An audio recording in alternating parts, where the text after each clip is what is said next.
suat pan kong kahapon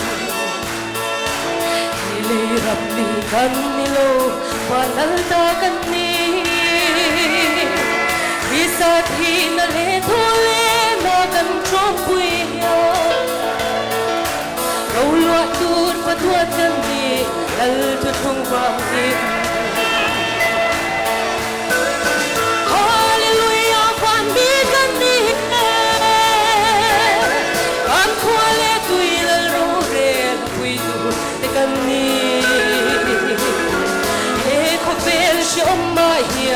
Wasin baikan ni kan setua na buntur pandang dua menit kam chale suat sakin nitin kan rukchi rale mai tur he ko ve ma in bin zema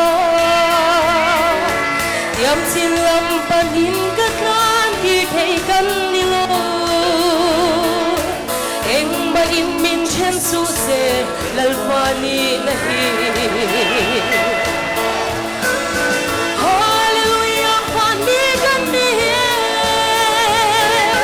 kan khwale tuil ro re la pui tu ganni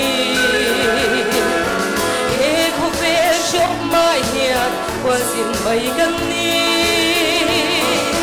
kan satwa sol na muntu manram nuwa mani Wasin kong tu lâu shangin lâu buổi chín mà se mi te soi chia nuôi dân ca ra lệ mà ila min te chắc tu min te hoài sen tu lâu ni se val hamoi rau bui re min kal se la hallelujah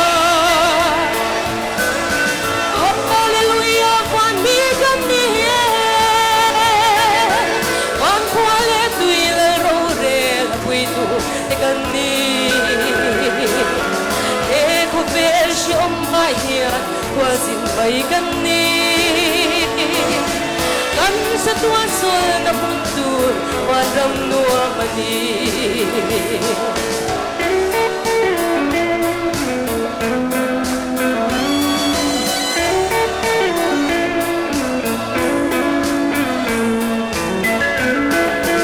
eng tikne ka khen veang o karam hutu ni cross po in kapan zel bat in boy chu ten ka kaklen lei tak sa in min dar isi lalpan min lo shuayang kung khar mo yak suan hallelujah hallelujah kwan mi kan ni